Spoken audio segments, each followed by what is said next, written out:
दशावतार हा नवीन चित्रपट आज पाहण्यात आला। अप्रतिम सिनेमा असं वर्णन करेन मी।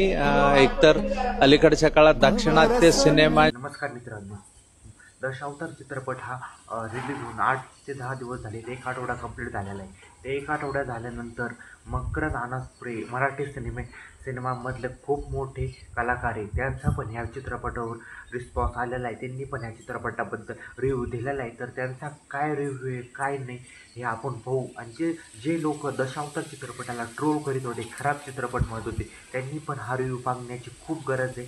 चला मग आता आपण पाहू आणि तुम्ही तुमचं मत कॉमेंट सेक्शनमध्ये नक्की सांगा। जी स्टुडिओचा दशावतार हा नवीन चित्रपट आज पाहण्यात आला। अप्रतिम सिनेमा असं वर्णन करेन मी।